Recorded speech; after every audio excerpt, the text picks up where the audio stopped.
And welcome back to PM Express Business Edition. As I said earlier, we've heard from the analysts, we've heard from the economists, we've heard even from government officials and the Bank of Ghana. But we've not heard from those who matter in this space when it comes to the commercial banks.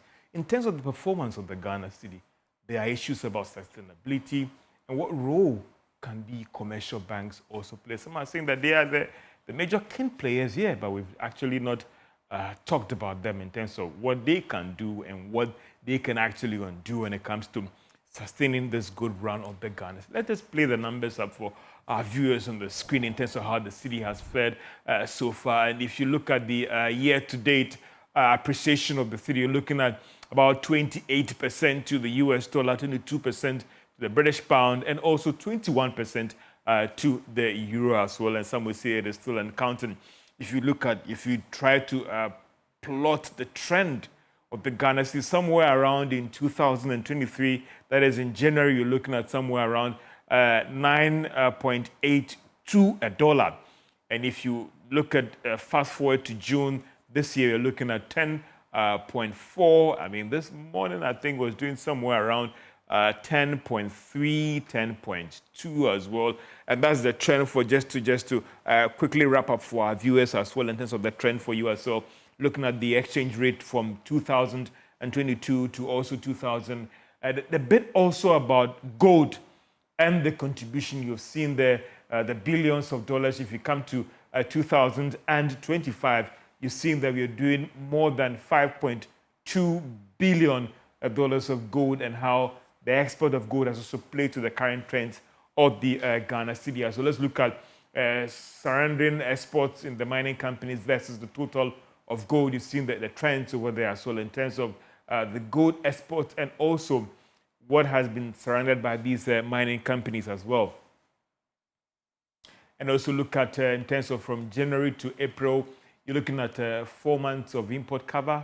Over there, if you look at the cocoa exports, you look at the trend for you, what we have done from January to, so what we are having right now in terms of the cocoa export revenue is actually more than what we've done for the whole year of 2024. So let's look at some of the big factors improve FX inflows.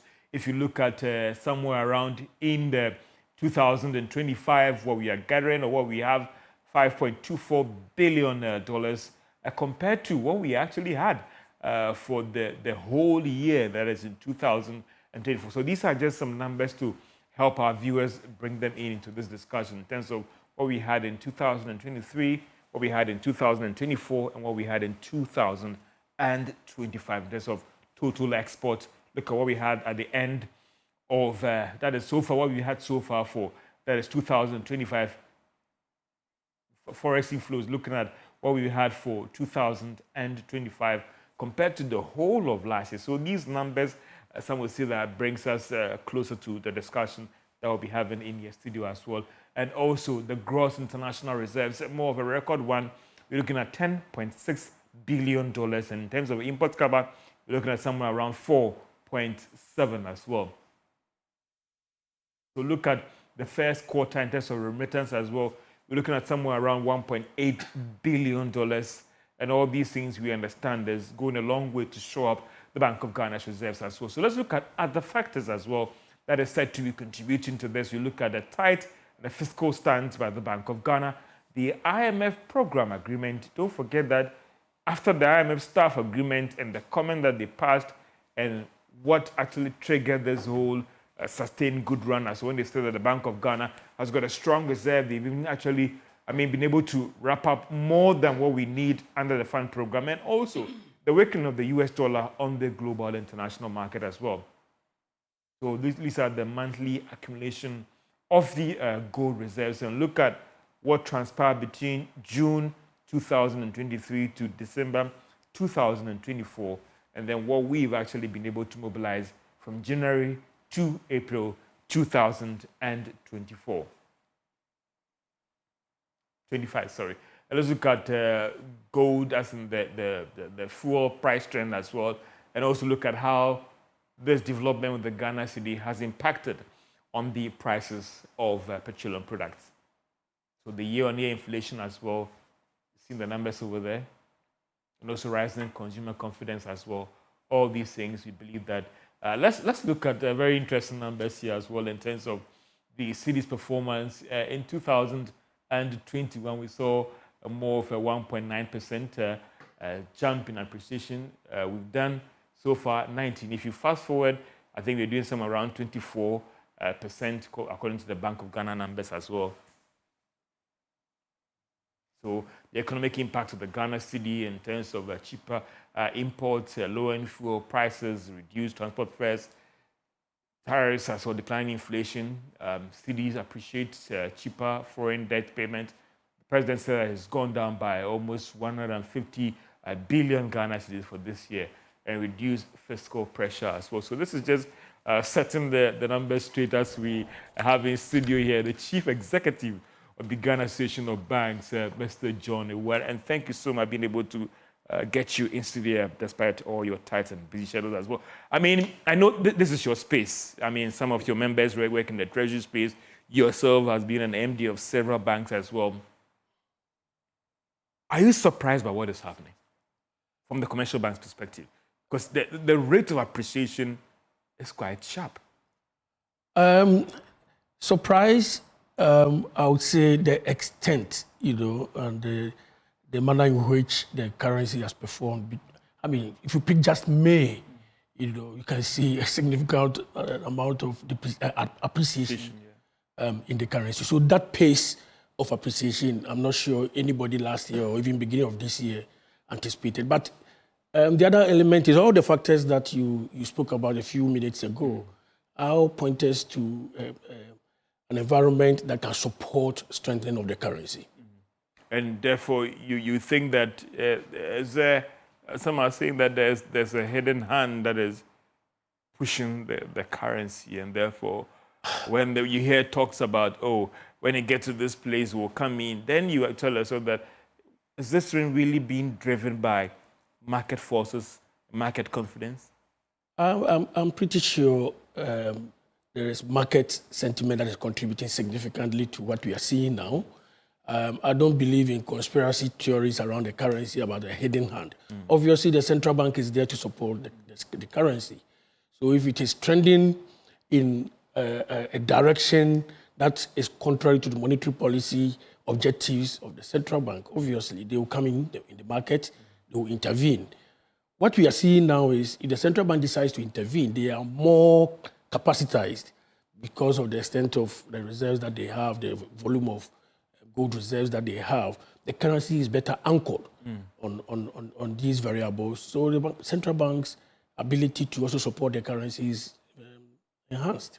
Is it true that demand has fallen? I mean, from your client's perspective, from what your members are telling you, are people not demanding dollars as much as they were demanding compared to last year because of the fact that they think that the outlook is not bad? The Bank of Ghana spoke about business confidence picking up and all the rest. What is the state of dollar demand from the commercial bank's perspective, i.e. businesses that are importing, exporting, and all those things? I think banks are able to meet demand. I wouldn't say demands are subdued. From the work we have done, what we are seeing is, as a country, perhaps we have a better handle on effective demand. From last year all the way, in fact, even latter part of 2023 to 2024 coming in, the central bank has implemented one key policy that has really helped the financial market or the currency market to properly assess and evaluate the effective demand for currency in the market. Hitherto, if a BDC wanted $20 million and the BDCs are multi-banked, the $20 million instrument goes to Bank A, the same bill goes to Bank B. All these banks are in the market looking for 20 million for one BDC who has need for 20 million, not, let's say, 60 million. So all these demands will go to the market. And what do you see? You have an escalated effective demand, which is not equivalent to the effective demand, which is $20 million against maybe a 60 to 80 million demand on the market. What would that do? It will push the price up. What the central bank is doing now is accumulating this demand, supported by the transaction that is going to settle. So if you are a BDC and you send a document to Bank A because of the auction, the forward auctions, the central bank is better able to meet the demand, the actual demand, instead of these inflated demands that we used to have. And again, confidence is everything in the currency market.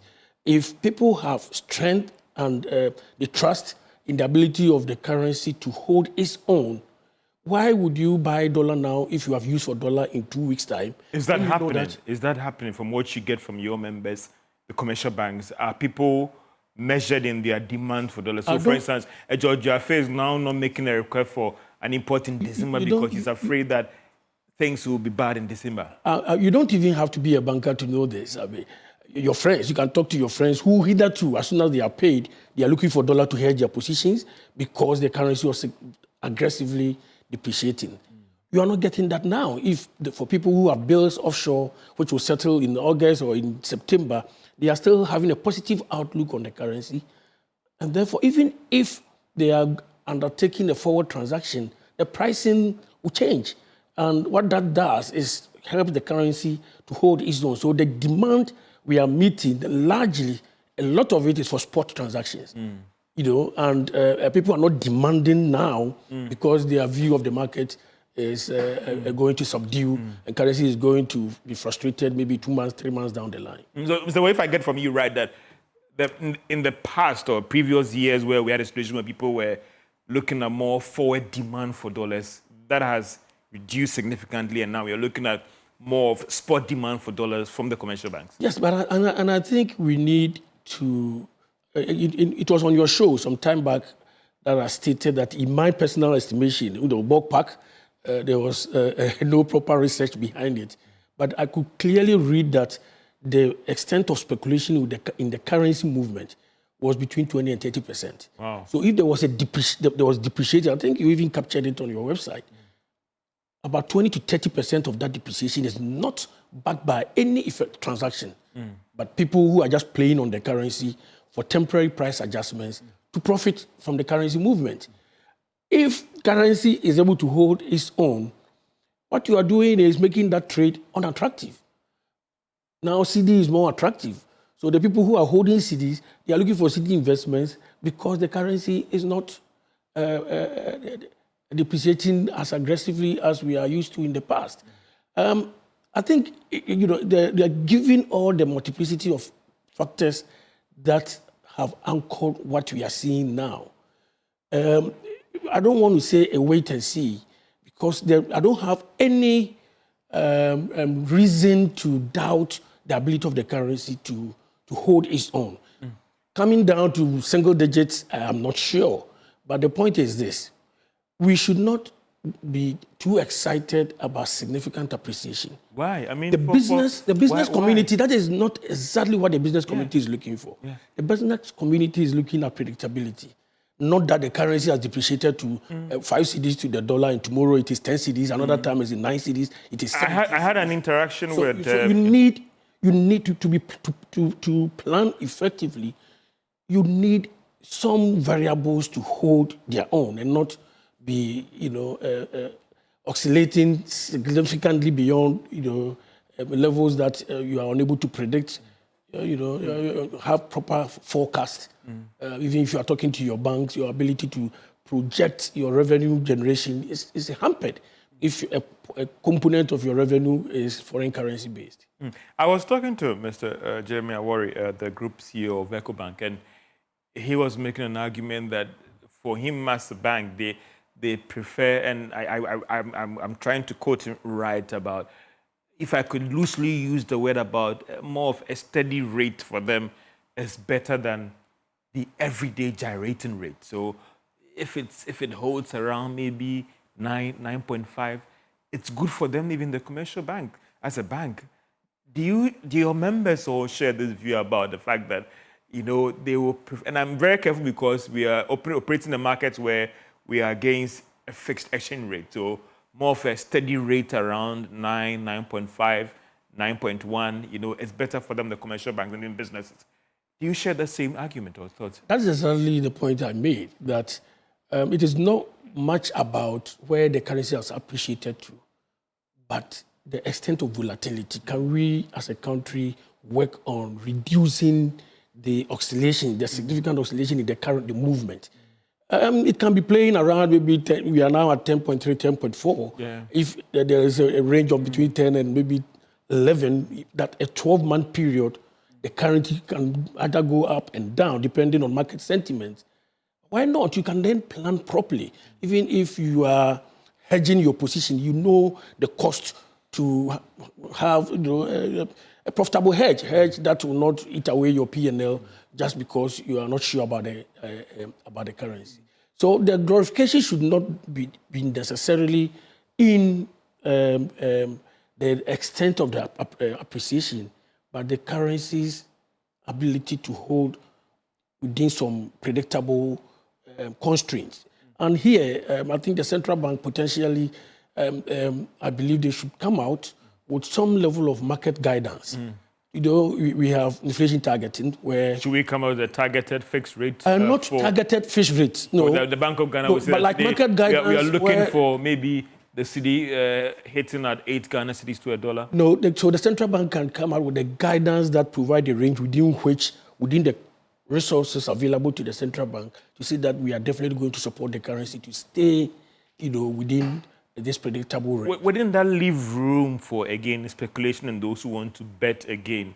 Because there are some too who are still holding on to their dollars, and the governor during the African Development Bank meeting gave a warning to them that for those who are still waiting and still holding on to the dollar that they don't need, be careful or be warned. And we then defeating our own principles when it comes to exchange rate and all those things, that we don't want a hidden hand, a monetary intervention directly to manipulate the rates? No, this is no manipulation. I think that would be too strong a word. Okay, yeah. I mean, it's just management of the currency, not manipulation.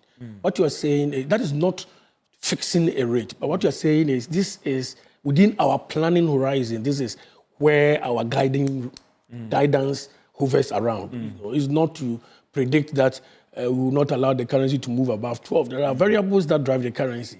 Those variables deteriorate. Obviously, you cannot keep it at 12. It's market determined. And we don't print dollars in Ghana. So if you run out in supporting the currency and you run out, I mean, you'll be exposed. But it just provides that kind of flexibility and confidence to the market that, of course, particularly if we want to rid the market of these speculators who want to just take advantage of temporary price adjustments. What do the banks want? 8.5 to 9.5? No, we don't have it. We don't have any rates. Why? Because you are making the point that I'm not the central bank. I know. So what do the commercial banks want? I mean, we want stability. Stability at 8 Ghana cedis? No, we don't. We can't. Stability at 10 Ghana cedis? Ghana cedi is a floating currency.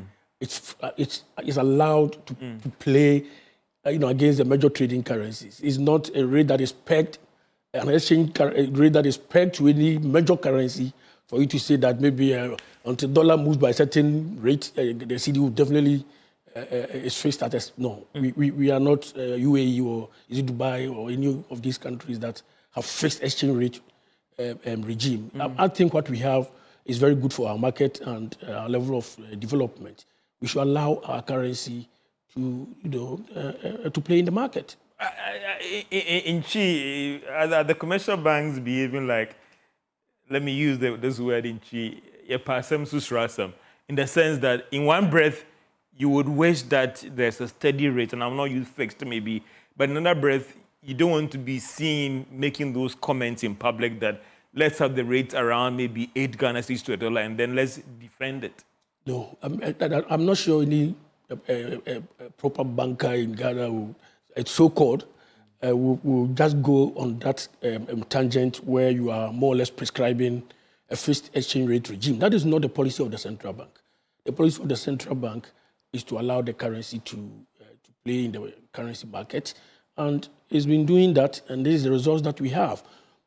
What businesses, banking customers, even banks want is a stable currency, a currency that is not significantly volatile, that is predictable to some extent. People can plan within a 6 months, 12 months horizon, and not deviate too much from, within that planned period. That is all. That is how other countries have been built. And I think we are on very good track to achieving that. You think the Bank of Ghana should be doing that? Should be doing... Where they come out and then, as you said, the parameters... No, not to just predict, but not to prescribe, but just to give some market guidance of a sort. Maybe some statements here and there, but perhaps not specific rates.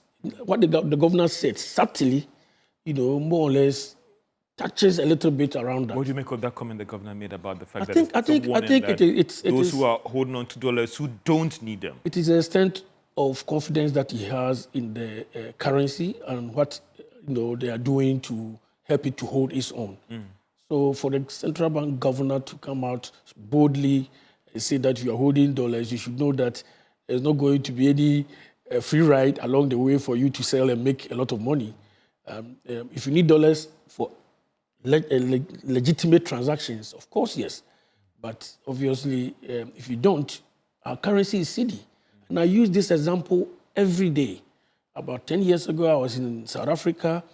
I nearly missed my flight because I had assumed that I could just go to the hotel and pay dollar.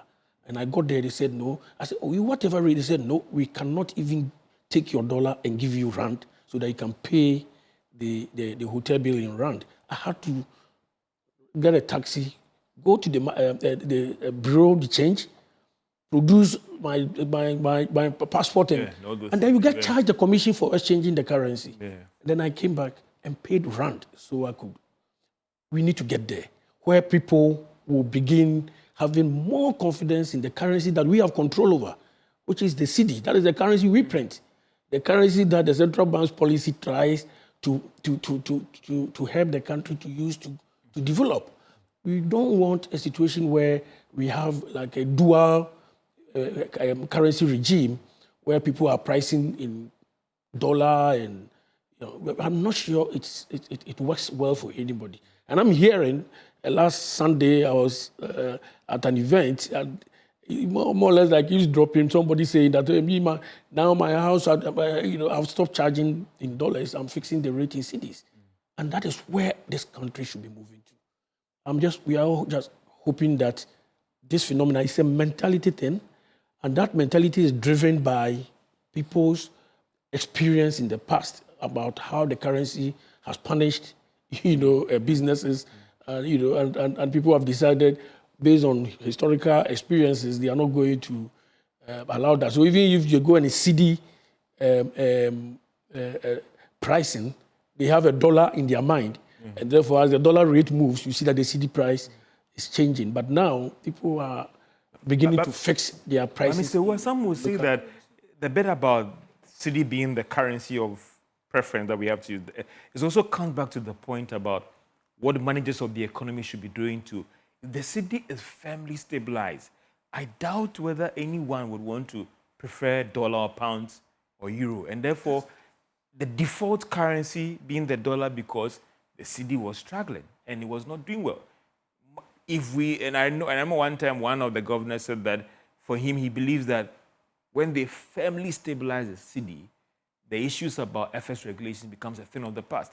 People would naturally gravitate to holding Cedi assets, keeping their investment in Cedis, regulations where they don't have people quoting in FX. When the Cedi is strong, you would indirectly force others to respect the FX rules. Exactly. I mean, not the Cedi is strong. I don't want us to have it in our mind that we should have a very strong currency, because you should know that there's export, there's import. We don't have it? No, what do you say? I mean, we don't have a strong currency? Oh, no. Let the economists determine where... The banker, as a banker, speaking as a banker. Yeah. I mean, I had a chat with an offshore investor, and we were discussing the currency movement. And he made a very important point, which I think a lot of us should avert our minds to. He said, John, do you know that your currency never really traded between 9 and 13? You just woke up, you slept, woke up, and then your currency was around 13, 14.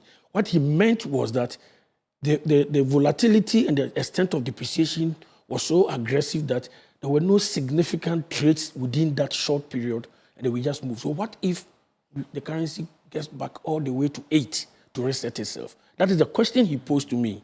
And it set me thinking that really, he's made a very valid point in there that why are we more or less like complaining that there's a significant aggression, appreciation when we had significant depreciation? Were we happy with it? You think correction is taking place? There are some who made an argument about correction because the COVID effect and all the sentiments and all there's those a things. whole lot that is working, I mean, in favor of the currency's current. So why are you playing this space? Tell me. I mean, No, but you just. I know, but you've given us the data. You have commercial banks now the Cocoa Board. You know, I'm sure there are unfulfilled orders on the forward contracts. I'm sure that volumes have gone down. They are benefiting a lot more from the current cocoa pricing. So what you saw there, it's not. I'm not sure it's about significant growth in volumes, but they are having better pricing for the little that they are selling. The gold price that you are seeing, the gold export process that you've seen there, it's not necessarily an aggressive growth in gold export, but the price adjustments from the international price level now has also helped the country. You need some of these things to work in your favor. Of course, the market, just as gold in just December was just around 2,600, and now it is around 3,400, 3,500. So the same amount of gold that you exported in December, if you are exporting that now, you are making a lot more money. So there are a lot of things that are working together. The central bank also, the governor, when he came, one thing that he did immediately was to send a warning to the market on remittances, that we are going through an exercise. If you are a money transfer organization or a remittance organization, and we see that you are playing with the currency, you will be punished. I can foresee that. I don't have the data, but obviously that strong message to these MTOs, the money transfer organizations, potentially may have contributed to the growth in remittances that we are seeing. Do you think the Bank of Ghana, and you spoke about the supply and FX issues and all those things, and even being able to determine the real demand and all the rest, do you think the Bank of Ghana has a hold on the market now in terms of the FX situation, that now it is no longer about predictive analysis, but real data? They know every day these are the movement of currencies. They know how to come in, plug in, and do they have a hold on the market as we speak now when it comes to the FX situation? Yeah, the assessment of the effective demand, particularly for the large bills, you're talking about oil bills and the like. Obviously, they didn't just start. From last year, we're doing the auctions, and that was when the strategy or the plan of aggregating the demand and coming to the market to see how much of that demand can the central bank support the banks to meet. It's not a macho thing. It is the data that is supporting the currency. It is what you have. What do you have to support your currency? It's not a curtain that you go and roll it up and then you bring it down. What is helping you to support your currency? And a lot of the things that you showed, the data points that you showed, there's not one single data element over there that showed downward trend or showed a distressed position. They all so it's more or less like a perfect wave of favorable factors all happening around the same time. And let's not forget about the fiscal prudence as well. Yes, people say the government has not necessarily started spending aggressively, but you see that the first quarter revenue mobilization was a bit low, but what did they do? They compensated with expenditure control. And you need that. It is the monetary policy angle cannot fix the country's problems. You need the fiscal policy to balance it. It's a balance. It's like the two move together. If you have one side trying to fix all the issues, then you find that they will be overcompensating for the flaws on the other side, and that potentially can have significant negative implications as well. Let's come back to one of the biggest questions about the sustainability of this as well, because there are some who think that it's a flash in the pan and all the rest. From the commercial bank's perspective, do you see with these strong reserves and all those things and sentiment being managed and all the rest, do you see that the era of excessive volatility is over? Or we can wake up one morning and an action, a comment by somebody could send everything gyrating backwards too? Yeah, a very big question. If you have a fixed answer, or you become a millionaire, it means that you have the currencies movement on your fingertips. But obviously, there are things that are happening now, which, in my view, if we continue to forcefully implement what we say we are going to do, will help us to better manage the currency. A typical example, we were in this country where, was it Dubai that said they had imported $6 billion worth of gold? Didn't match with official and we had, in our books, exported $2 billion. So that $4 billion, where was it? We had foreigners who are in this country, they move from their country, they come here, or the first thing they go to the mining communities, they are buying gold from these small-scale miners, even those who are licensed small-scale miners. How they get this gold outside of the country, nobody knows. How we can have exports of 2 billion and the country where we exported to say we imported 6 billion and we are losing 4 billion, that 4 billion is money that should have come into the country as export proceeds to help manage our currency.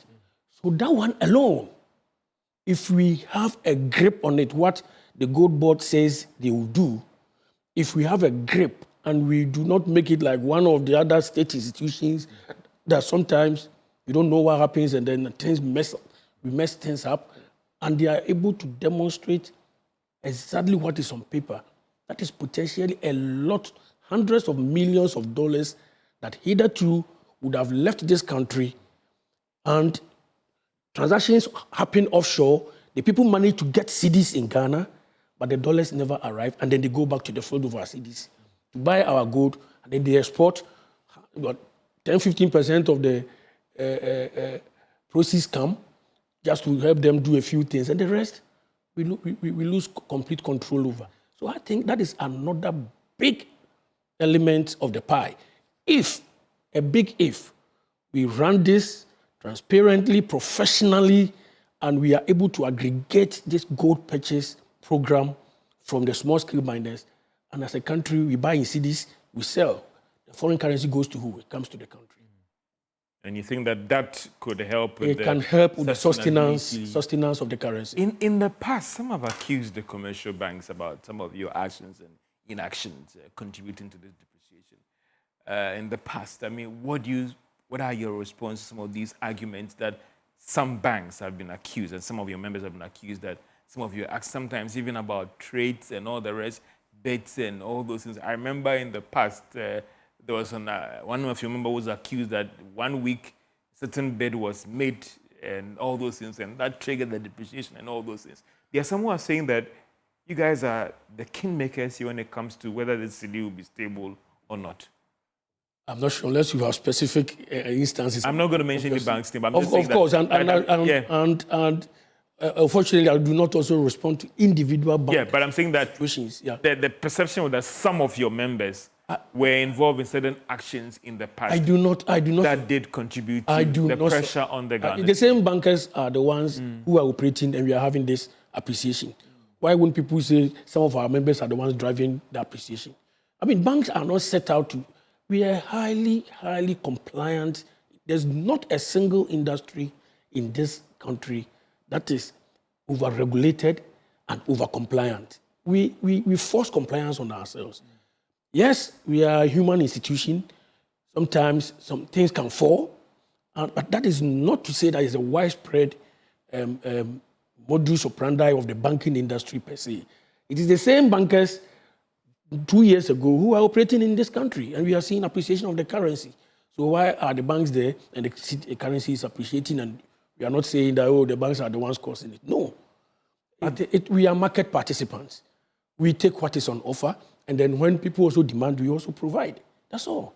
Are the banks behind the scenes very happy about what is happening to local currency? So the sharp appreciation? Obviously, if you have your a significant portion of your balance sheet in a foreign currency, all of a sudden, if you are not careful, you become a small bank because the currency or the revaluation rate that we're using to assess you now, all of a sudden your balance sheet, which was like 12 billion, is now for 8 billion. It doesn't mean that you are not making more money now, but then if you are looking at the size of your institution, you find that you will not be too excited about working so hard and you have little to show for it in terms of balance sheet size. But it does not have a lot of implications on the ability of banks to support the economy, generate money, and also help with capital accumulation. Is this not, and I'm asking about not that they are not happy to trying to fight it, but in the sense that the implications on some of the treasury operations or some of the banks because of what is happening and all those things. There have been somewhere some banks have been accused that they send reports to their investors, even telling them that this will be the Cedi is going to, it's a short-lived thing, it will depreciate again and all the rest. And some are seeing that they are, and these are some comments out there, they are not seeing the banks rallying behind what is happening because some banks have lost because of what has happened. That's why I asked the question about whether they are worried. Maybe I shouldn't use the word happy or not happy. They are worried about what is happening right now. No.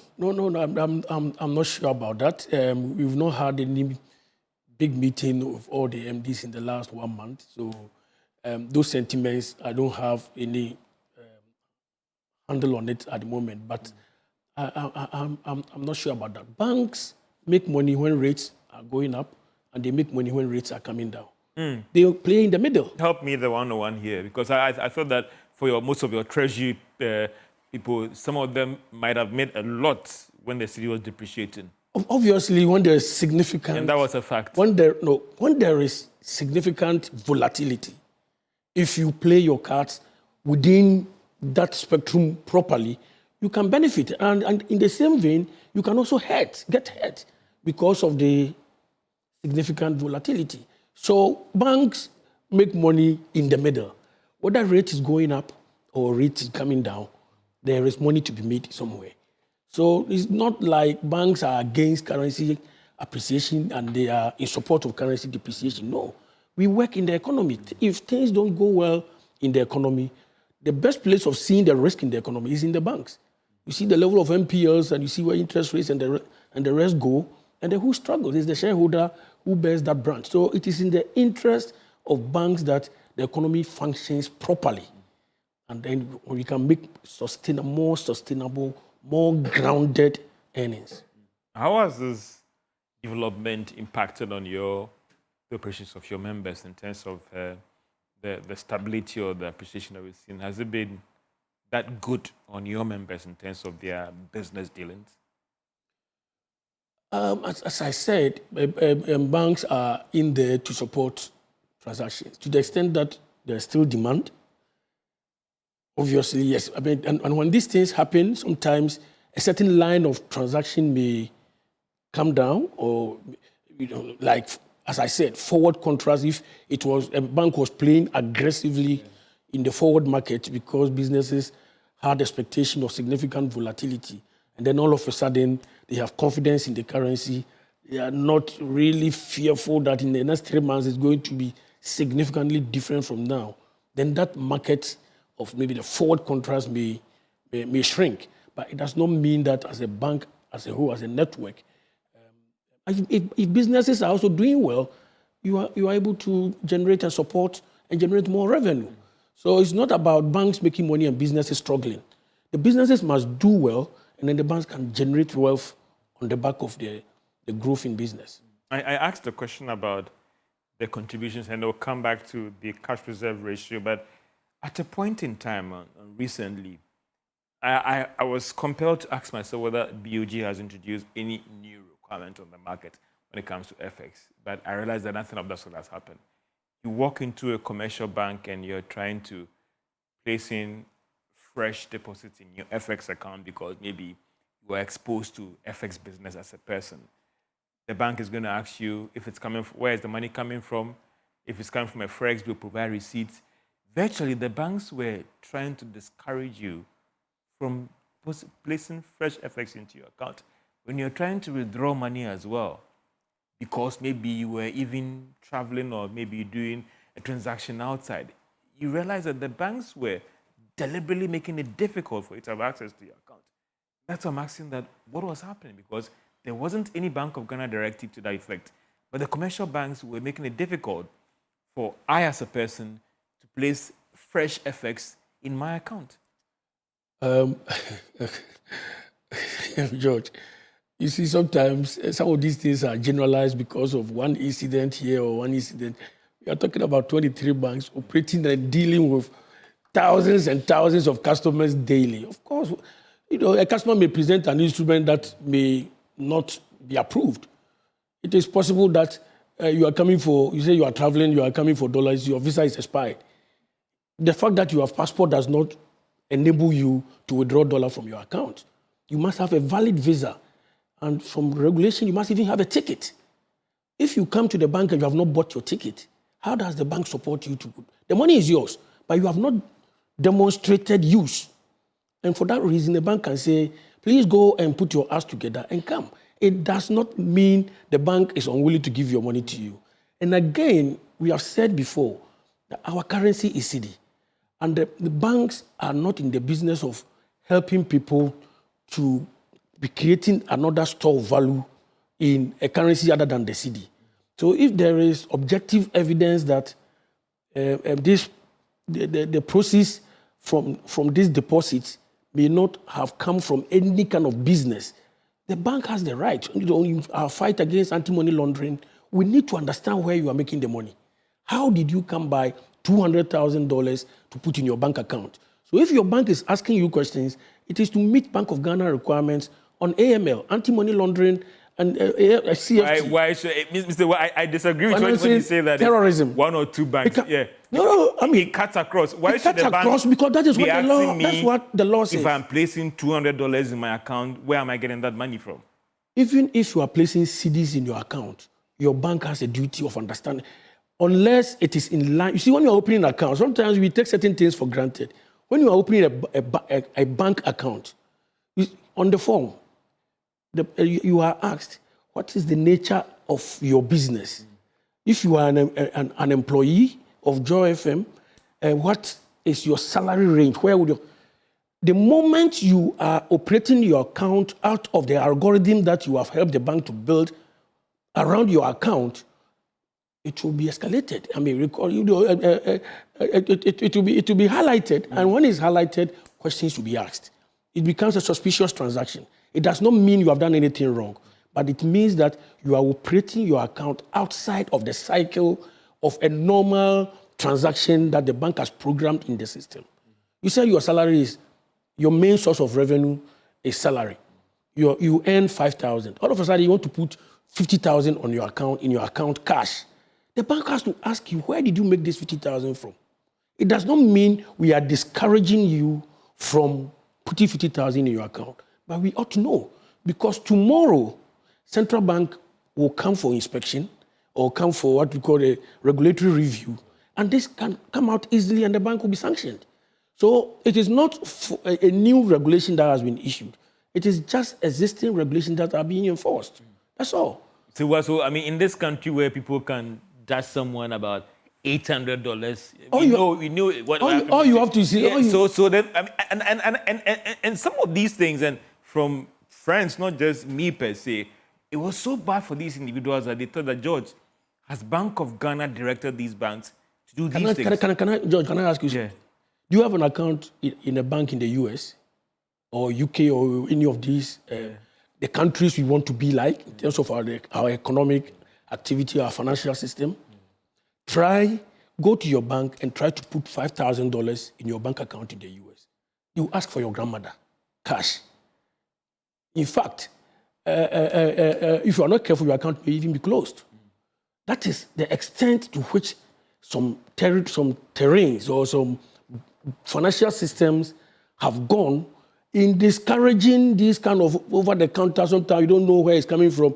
If somebody gave you a gift, you should have made the disclosure to the tax authorities. And then you bring that disclosure to the bank to say, oh, somebody gave me $10,000 gift. I paid the tax on it. This is what is left and I'm putting in my account. This is the record. It's not that you earn $2,000, all of a sudden you want to put $10,000 in your account, and then the bank says, where did you make the money from? And we also do not want a situation where you go to your bank, withdraw 100,000, go to the Forex Bureau, change the 100,000 to $5,000 and come and dump in the bank. When you do that, we are creating another store of value in a foreign currency. Our store of value is the Ghana Cedi. That is the most important element. This came from the commercial banks themselves and not a directive from the Bank of Ghana. It is a Bank of Ghana directive that is being enforced. This is PM Express Business Edition, engaging the Chief Executive of the Ghana Institutional Bank. We'll be right back after this commercial. We're still talking about the Ghana Cedi, stabilizing it. What else can be done to strengthen the currency? And also a lot of development, the banking industry, the monetary policy rate being kept. Cash reserve ratio, what could be the impact on the operations of commercial banks? We'll be right back after this break.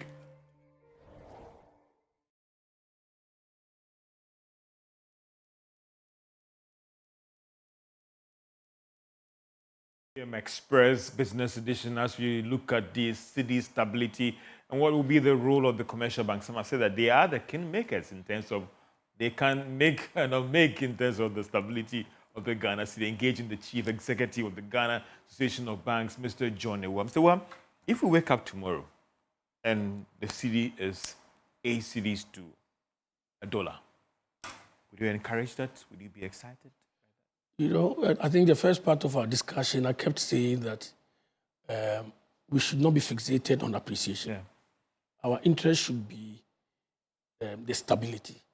So if we are 10.3, if tomorrow it comes to 8, what kind of message are you sending to the market as a country? So it will not be something to be excited about. You know, it's something that the market would look at with a little bit of concern, because the market is interested in predictability. I'm not saying we are able to predict it currency for currency like to a cent, but at least, you know, within a certain period, some semblance of stability. Just check the other currencies. It moves by. That is why we measure it in pips. It's 0.00000, 4 digits to the 4th decimal. That is how currency changes are managed or are measured. If yours is moving by 0.2, 0.3, I don't think you should be excited about it. So maybe between 9, 8, the market to be happy. George, you want me to talk about a Cedi rate, and I do not think you're going to get me in that corner. But you'll be happy as well. Your businesses will be happy as well. I mean, what I'm saying is, if as a country we have a better hold on our currency, where it is, we are able to manage it. The managers have the right variables working in their favor. Where we are now, there's a lot of things that we do not control, which has moved positively in our favor. There are things we have also done which has also contributed. We don't determine what the world market price for cocoa is, or the world market price for gold is, or the world market price for what's the name? Oil is. At December, it was around 80. Now it's at 60. So we've seen the fuel pump prices coming down. It means that you need less dollars to buy the same amount of crude, of refined petroleum products that you would have used if you were in December. What does that do? Less pressure on your currency. So we have a lot of things going for us, most of which we don't control. But there are also things that are going for us, which we control and which, in my view, presently is being controlled in the best possible way. What should and sorry if I'm bringing this, what should the Bank of Ghana be doing on the monetary side to ensure that we move in the pips range? Tomorrow it should get to this rate. I mean, the Bank of, so that we don't see those. The last time I checked, I think there were some people calling themselves currency specialists. We need these people with the right expertise, modeling tools to tell us where is that price point? What is the market looking for? I mean, not the banks. What are businesses looking for in terms of if you're allowing market to shape? Because, Mr. I mean, the level of engagement and how maybe a businessman that is into gold production would have with you. That is if I can use the locker room. Express Business Edition, as we look at this Cedi stability and what will be the role of the commercial banks. Some have said that they are the kingmakers in terms of they can make in terms of the stability of the Ghana Cedi, engaging the chief executive of the Ghana Association of Banks, Mr. John Ewam. So, if we wake up tomorrow and the Cedi is 8 cedis to $1, would you encourage that? Would you be excited? You know, I think the first part of our discussion, I kept saying that we should not be fixated on appreciation. Yeah. Our interest should be the stability. So if we are 10.3, if tomorrow it comes to 8, what kind of message are you sending to the market as a country? So it will not be something to be excited about. You know, it's something that the market would look at with a little bit of concern, because the market is interested in predictability. I'm not saying we are able to predict it currency for currency like to a cent, but at least, you know, within a certain period, some semblance of stability. Just check the other currencies. It moves by. That is why we measure it in pips. Yeah. It's 0.00000, 4 digits to the 4th decimal. That is how currency changes are managed or are measured. If yours is moving by 0.2, 0.3, I don't think you should be excited about it. So maybe between 9, 8, the market to be happy. George, you want me to talk about a Cedi rate, and I do not think you are going to get me in that corner. But you'll be happy as well. Your businesses will be happy as well. I mean, what I'm saying is, if as a country we have a better hold on our currency, where it is, we are able to manage it. The managers have the right variables working in their favor. Where we are now, there's a lot of things that we do not control, which has moved positively in our favor. There are things we have also done which has also contributed. We don't determine what the world market price for cocoa is, or the world market price for gold is, or the world market price for what's the name? Oil is. At December, it was around 80. Now it's at 60. So we've seen the fuel pump prices coming down. It means that you need less dollars to buy the same amount of crude, of refined petroleum products that you would have used if you were in December. What does that do? Less pressure on your currency. So we have a lot of things going for us, most of which we don't control. But there are also things that are going for us, which we control and which, in my view, presently is being controlled in the best possible way. What should sorry if I'm bringing this, what should the Bank of Ghana be doing on the monetary side to ensure that we move in the pips range? Tomorrow it should get to this rate. I mean, the Bank of, so that we don't see those. The last time I checked, I think there were some people calling themselves currency specialists. We need these people with the right expertise, modeling tools to tell us where is that price point. What is the market looking for? I mean, not the banks. What are businesses looking for in terms of if you're allowing market to shape? Because, Mr. I mean, the level of engagement and how maybe a businessman that is into gold production would have with you, that is if I can use the locker room talk or man-to-man talk, I may not get that. That's why I'm asking that when these people call you at night, these businesses, these bankers, your fellow MD at the bank is having a problem and knowing where you've been before you got here, and they are chatting with you. What is the market wishing for? You see, when you say businesses, it is a whole basket of businesses. There are businesses that are export-oriented. There are businesses that are trading mostly on imports. Depending on which side of the business you call yourself, your your view on the currency can be different. Can you imagine if you are a significant exporter of, say, not cashew, I mean, any of these non-traditional exports, and your business has not suffered, but all you are seeing is you can't go to the what's the name, to the producer or the farmer and say, I'm significantly reducing your price, but your proceeds have shrunk significantly. Such a business will have a different view on what we are having now. Obviously, if you talk to the others who are mostly import-driven, it's having a positive impact on their pricing to the public. Now we've seen some companies or some businesses coming out of reductions, prices, advertising reduction, which is something that should be encouraged. Something that we didn't used to see, because of the extent of the appreciation, businesses are trying to transfer and transmit the benefits to the consuming public. So it depends on where you are. And that's why I'm saying that we need the experts to tell us where is that rate that balances our objective as a country where we want to build exports.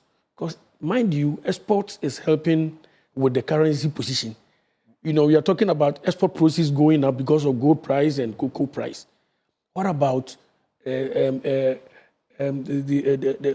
liquor company? What's the name? Casapreco. Yeah. Who exporting to other countries? What is the impact on this kind of movement on their ability to continue paying their staff? Because they can't go and tell staff salaries should be reduced because currency has significantly appreciated. The same volume I exported, my amount, the money I have, I can't pay you the salary I paid you in November. So we need to have that proper balancing act so that in an attempt at fixing our mind on currency appreciation, we do not also kill some businesses. We understand that government import levy, government is now feeling the heat, and this is what we've picked up in terms of the expected revenue that they are getting from import levy, and that is even now pushing some hands or certain quarters that be careful the way the cedi is appreciating, because the economy may not be in a position to support the sharp appreciation of the cedi. And that is why our ability to transmit the benefits properly to the consuming public is important. Then people are also able to spend more, and then business volumes can go up. Businesses can pay more taxes because they are paying less duty, and they are able to lower their prices. People are able to buy more, and you have a lot of tax. Instead of import taxes, you are going to have corporate income taxes because the businesses are making a lot more money.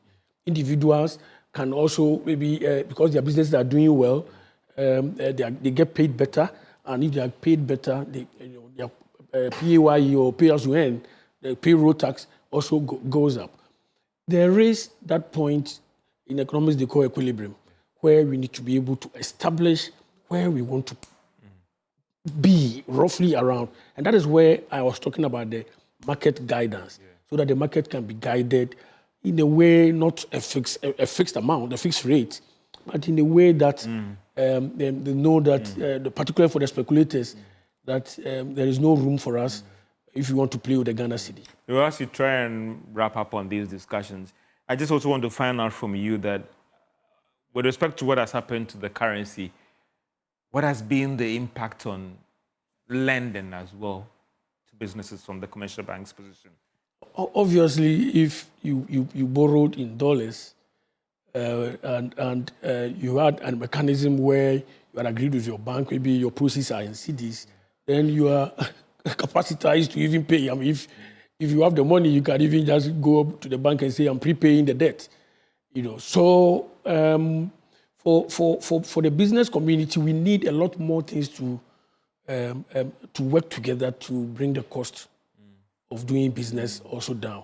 You can see that the MPC maintained the policy rate at 28% because their view, they are being more precautious, and their view on inflationary pressures, are still elevated. That it's not like we are out of the woods.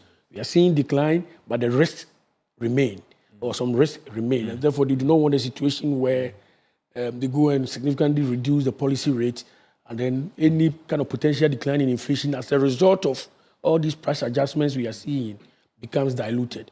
So we need the transmission mechanism to work effectively. I mean, that is, the disconnect is serious. When I heard some of the trading companies or I think someone went to Accra Central to interview some traders and they said, no, you are selling old stock and therefore we cannot adjust now. And the one would say, what if there was depreciation? Would they have told us that they are selling old stock and therefore they are not going to adjust their price? We need that transmission mechanism to work. But the lending I was asking was the impact on the part of the commercial banks in terms of fresh lending as well. That this recent development impact on a bank's loan book and the ability to do some fresh lending to businesses or realigning some of the existing facilities? I think some of the decisions of the Monetary Policy Committee, will help the banks to boost some level of lending, seeing the change in the cash reserve. And that's what I'm coming down to. What do you make of the decision by the Bank of Ghana today? I think it's a fantastic decision in my view. It's something that as a community we've been fighting for years. At some point it was reversed to that level, I mean, where we're reserving currency for currency, and then right after the domestic debt exchange, we had it rolled back again. Hopefully this time it stays. In some countries, you don't even reserve on foreign currency because it's not your currency and you are not actively, lending it. People put the money in the bank, they don't even come for it. Most banks, if you are not earning in dollars, there's no way they will lend you dollars. So I think it should give the banks Cedi liquidity, which is more expensive, so that they can now lend. And is that a promise from you banks that you're going to? Yeah, of course. Pick up lending based on this? Is that a promise that the banks? I mean, of course, the banks take their decisions in their boardrooms. Yeah. Their credit committees will take their decisions. But if you have the capacity to lend, and you have good projects that you can lend to, why not? That's the business of banking. You're going to lend to the business out there? Yes, of course. Finally, Mr. Well, on interest rates as well, we've seen some movement in there. What is the trend and for you, the outlook going for when it comes to the cost of lending? Yeah, we've seen some gradual decline. The reference rate is around 23% now, which is down all the way from 29, 28, 27, coming all the way now is 23. What we are seeing is the disconnect within the policy rate, between the policy rate and the benchmark, the 91-day benchmark. You know that the Ghana reference rate is an interplay of three different rates. You have the 91-day benchmark carrying 40% of the weight. Yeah. So it has dragged it down. But the policy rate, which is also carrying 40% of the weight, is at 28. Obviously, monetary policy concern is that we are fighting inflation, and therefore we cannot bring it down. But we hope that at the next cycle, things would have subdued a little, and the policy rate will come down. Then that will reflect in the interbank rate, which then will play with the 91-day benchmark. And then we'll begin having affordable lending. So we're going to see some reduction in the cost of credit going forward. It is a derivative. So the factors that drive those rates are the ones that we are watching. Mr. Wa is the Chief Executive of the Ghana Association of Banks, and I know that the debate will still be going on in your homes and actually in your offices about how best can we stabilize the Ghana cedi, the bit about the cost of credit and so. Mr. Wa, but finally, before I go, I mean, the bit about the Treasury bills rate, policy rate, inflation, and all these dynamics and the impact on the cost of credit. What is happening right now in the market? Yeah, so the point is this. There's a negative yield in the market, which is not too good. So the rate on the benchmark and against the policy expectation, monetary policy expectation that we are also fighting inflation, and we will use this tool to manage the liquidity in the system. The interplay is not moving in the direction that, the natural direction where you create some level of return within that space. We thought, our fear was that potentially could drive people into going into currency to hedge their position. And now we have the currency also having this experience. So as I said, we've almost had a perfect storm of things working together very well. So where are the excess funds going now from the banks. Businesses are lending. I mean, banks are lending. I mean, last year, read the MPC report. So you are lending. Yeah, a year on year, we had a loan growth of almost 30%. So banks are lending. Well, Mr. Well, it looks like a lot of my viewers are falling in love with you. One senior economist that I'll mention his name says that he's singing the same tune that I've been saying. Stability is the way to go. This has been PM Express Business Edition, and we'll see how things roll out for the local currency. In essence, some will say whether we are touching the right spot or we are not touching the right spot to stimulate we are looking for to having a firmly stabilized Ghana cedi. This has been PM Express Business Edition, engaging the chief executive of the Ghana Association of Banks, Mr. Johnny Wa. Have a great day. We hope that the city is stabilized. Appreciate maybe, but at a midpoint, maybe some will say 8, 9 Ghana cedis. Maybe that's what some will say. Have a great day.